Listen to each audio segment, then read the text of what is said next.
Picture this. It is 8 p.m. You just walk through the front door. Your body feels heavy.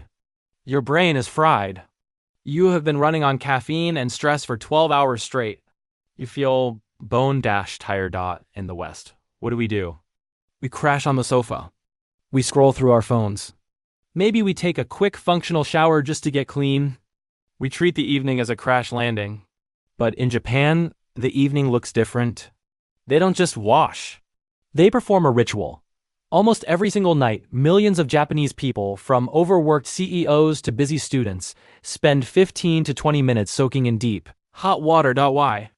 They aren't just cleaning their skin. They are hacking their biology. They are using an ancient method to force their nervous system to switch off. They are hitting a physical reset button on fatigue. And if you are waking up tired, if you carry stress in your neck and shoulders, or if you just can't seem to switch your brain off at night, this single habit might be the missing piece of your puzzle. Today, we are diving deep into the science and philosophy of the Japanese ofuro. First, we need to correct a massive misunderstanding. In most of the world, a bath is for cleaning. You sit in the water, you soap up, you rinse off. You are essentially sitting in your own dirty water. In Japan, this is considered, well, disgusting. In Japan, the bathtub, the ofuro, is sacred. It is not for washing. It is for soaking. You clean yourself outside the tub. You sit on a small stool. You scrub every inch of your body. You rinse until you are spotless. Only then, when you are completely clean, do you enter the bath. Why does this distinction matter? Because it changes the purpose of the water. When you shower, it is a chore. It is something you have to do to be presentable. It is functional. But when you enter an ofuro, the water is pure. You aren't there to work. You aren't there to scrub. You are there to be. This mental shift is the first step. You are telling your brain, the work is done. The cleaning is done. Now we recover.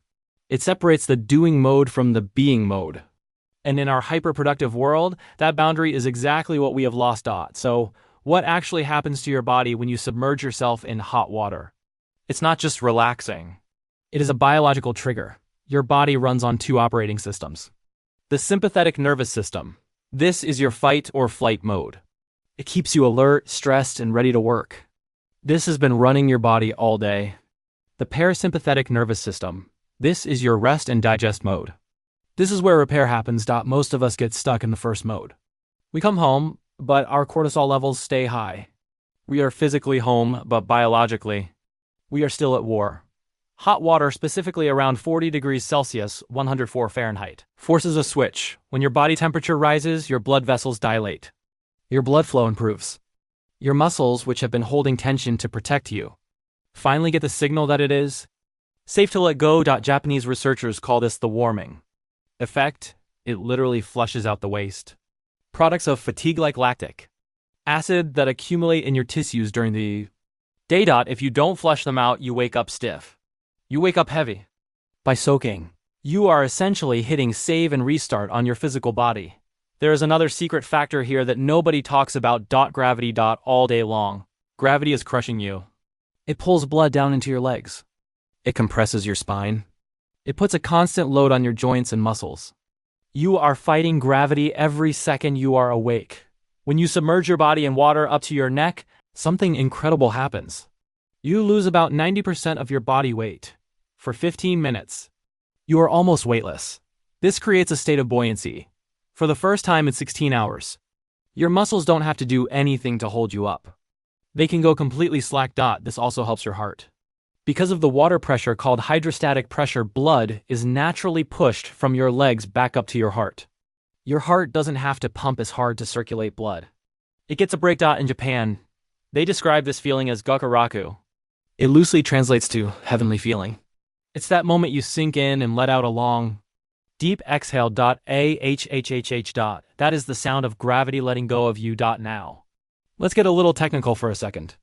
This is the unfair advantage part. Regular heat exposure does something fascinating to your cells. It increases the production of something called heat shock proteins. Think of these proteins as your body's elite repair crew. Throughout the day, your cells get damaged. UV rays, stress, bad food, pollution, they all cause wear and tear. Heat shock proteins protect your cells and repair damaged proteins. They boost your immune system. They reduce inflammation. Some studies even suggest they increase longevity. By taking a hot bath every night. The Japanese are essentially running a daily maintenance program on their cellular health. They aren't just washing off sweat. They're fixing the damage from the inside out. In the West, we wait until we are sick to take care of ourselves. The Japanese bath is preventative medicine. It fixes the cracks before the wall falls down. If you struggle with insomnia, listen closely. You cannot sleep deeply if your body temperature is too high. To enter deep sleep, your core body temperature needs to drop by about 1 or 2 degrees. This sounds contradictory, right? If I need to cool down, why should I take a hot bath? Here's the hack. When you soak in hot water about 90 minutes before bed, you artificially raise your core temperature. You get warm. You get rosy cheeks. When you step out of the bath, your body immediately starts working to cool you down. It sends heat from your core to your hands and feet. This rapid cooling process signals your brain to release melatonin. It acts like a tranquilizer. If you time it right, bath 90 minutes before bed, you will hit the pillow exactly when your body temperature is crashing. This transition knocks you out. It's not the tossing and turning kind of sleep. It's the deep, restorative coma-like sleep that makes you feel amazing the next morning. The Japanese don't need sleeping pills. They have hot water. So how do you apply this? But I don't have a Japanese deep soaking tub, you might say. That's fine. Use what you have. Step 1. The separation. Don't wash in the bath. Take a quick shower first. Get clean. Make the bath a clean zone. Step 2. The digital detox. Do not bring your phone into the bath. I repeat, no phone. This is a time for your brain to process the day. If you bring your phone, you are bringing the world's noise into your sanctuary. Stare at the water. Close your eyes. Be bored. Step 3. The timing. Aim for 15 minutes. That's the sweet spot. Long enough to raise your body temperature, short enough not to dehydrate you. And drink a glass of water afterwards. Step 4. The foot bath, the alternative. If you only have a shower or you're short on time, try an eschew a foot bath. Get a bucket, fill it with hot water, and soak just your feet for 10 minutes. Because so much blood flows through your feet, this still triggers a significant relaxation response. It's 80% of the benefit for 20% of the effort. We live in a world that glorifies grinding. We are told to work harder, sleep less, and push through the pain. But the Japanese philosophy teaches us something different. To be strong, you must know how to be soft. To be fast, you must know how to slow down. To be productive, you must know how to rest. The evening bath isn't a luxury. It is an investment. It is a daily commitment to respect the body that carries you through life. Tonight, when you get home, don't just crash. Run the water. Leave the phone in the other room. Step in. Let the gravity fade away. Let the heat do its work. Reset your system. Because tomorrow requires the best version of you. If you're going to try this tonight, let me know in the comments. And for more simple habits that unlock the next level of your life, hit that subscribe button. See you in the water.